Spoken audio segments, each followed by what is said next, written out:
looking. Salut à tous, aujourd'hui on se retrouve pour de nouvelles recettes. On va faire un parmentier de canard. Dernièrement on a fait les cuisses de canard confit. Et bien aujourd'hui on va les utiliser en partie pour faire ce parmentier de canard. Je vous montre ça tout de suite, c'est parti. Alors pour faire ce petit parmentier de canard, on va avoir besoin d'une cuisse de canard confite. On va compter en gros une cuisse de canard par personne, donc là ça sera pour une personne. On aura besoin de quelques pommes de terre, d'une demi-échalote, un petit peu de chapelure, donc là c'est du panko. On aura besoin de quelques brins de persil, une feuille de laurier, quelques brins de thym, un petit peu de comté râpé également pour notre parmentier lorsqu'il passera au four pour le gratiner. Et puis pour accompagner, eh bien, j'ai mis une petite poignée de jeunes pousses de salade. Ça passe très très bien avec la pomme de terre et le canard. On aura besoin également d'un peu de beurre et d'une gousse d'ail. On va commencer par éplucher les pommes de terre. Maintenant, on va les couper en petits cubes afin de pouvoir les faire cuire.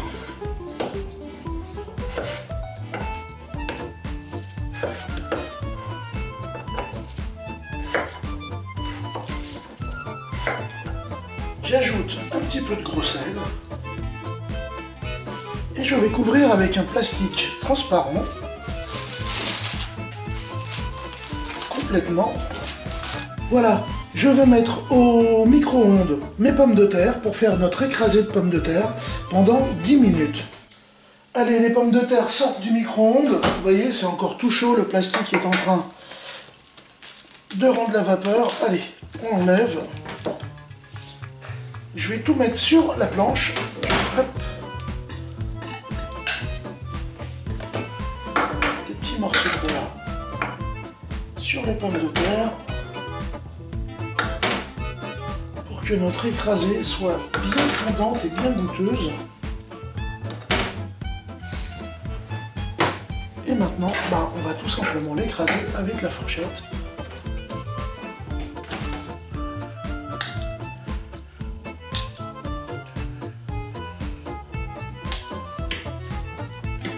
Alors j'écrase vraiment sommairement. C'est une écrasée de pommes de terre et non une purée, donc je ne vais pas chercher à avoir quelque chose d'homogène, mais plutôt le contraire. Quelque chose qui nous proposera également des petits morceaux de pommes de terre. Ce qui sera, je trouve, très sympa dans le parmentier. Voilà. Donc j'incorpore quand même le beurre correctement. Et je vais réserver notre écrasé de pommes de terre. Alors je vais la goûter d'abord, savoir si c'est assez salé. C'est vraiment super bon. Je vais juste y rajouter un peu de poivre. Voilà, je vais la réserver. Maintenant, je vais m'occuper du canard ainsi que de l'échalote. Allez, je vais prélever la moitié de l'échalote. Puis on va la ciseler. On va la faire revenir.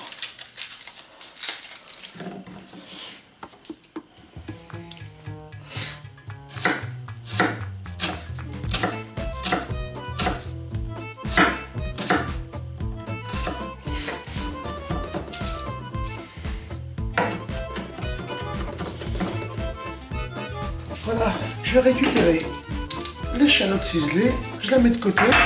J'ai mis une poêle à chauffer avec un petit peu de graisse de canard. Puis maintenant, on va s'occuper d'éplucher la cuisse de canard. Donc on va simplement émietter la viande et la couper en petits morceaux. On va la faire revenir ensuite. Donc voilà, on l'enlève grossièrement avec les mains, il n'y a pas de complication. De toute façon, la chair est très tendre. Je vais couper la cuisse de canard en petits morceaux. Et vous voyez que ça en fait quand même une cuisse. Je pense qu'on n'utilisera pas tout. Donc ça vous donne une idée de combien de cuisses il va vous falloir pour combien de personnes vous aurez à table. Allez, on commence par l'échalote, on va la faire revenir. J'ajoute une feuille de laurier et la gousse d'ail sans l'éplucher. Ça va être juste pour parfumer, on les retirera à la fin de la cuisson. J'ajoute le canard. j'ajoute un peu de thym également. Voilà, je vais laisser la branche, on la retirera également.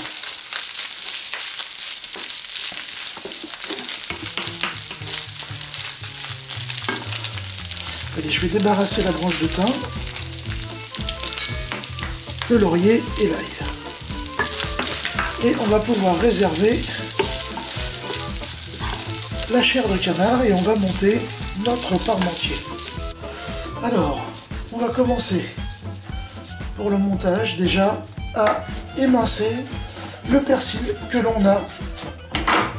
J'enlève cette petite tige.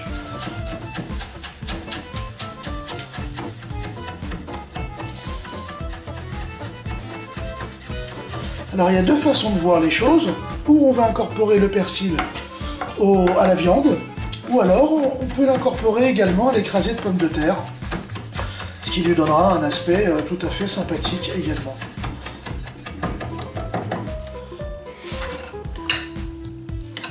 On va juste remuer,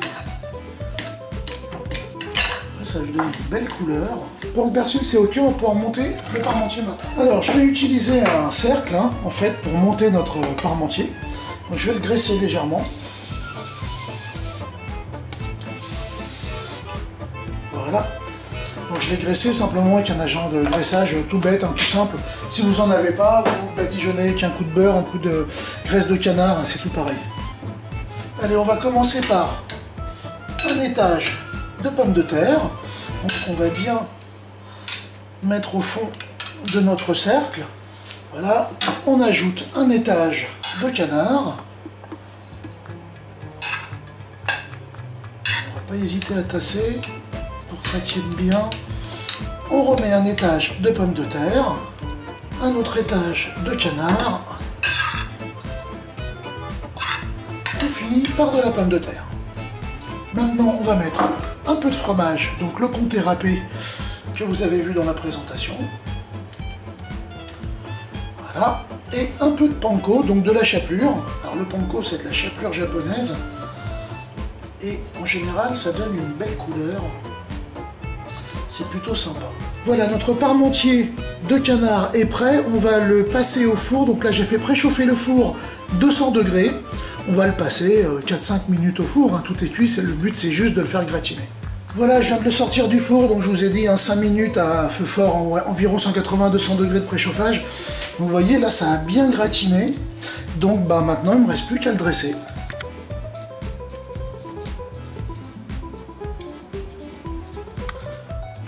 Voilà notre parmentier de canard accompagné de sa petite salade de jeunes pousses est prête. Donc vous voyez, voilà, ça va être que du bonheur, je vais me régaler. Ça sent super bon, c'est bien gratiné, vous voyez sur le dessus là. Super, ça croustille, je vois déjà le panko, je l'entends déjà dans la cuillère.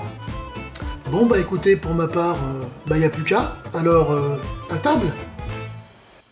Voilà, vraiment aucune complication, vous avez vu une écrasée de pommes de terre simple, faite avec le micro-ondes, donc en 10 minutes c'est réglé. Le confit de canard, vous l'avez déjà, un peu de fromage, on monte le tout dans un cercle, 5 minutes, 10 minutes au four et on passe à table avec une petite salade. C'est vraiment une recette express, simplissime, à la portée de tous.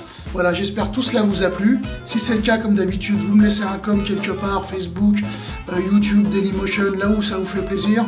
Et puis, moi, je vous invite à reproduire cette recette chez vous, pour votre famille, pour vous, pour vos amis, puis à vous régaler. Voilà, je vous dis à très bientôt pour de nouvelles aventures culinaires. Allez, ciao. Cooking.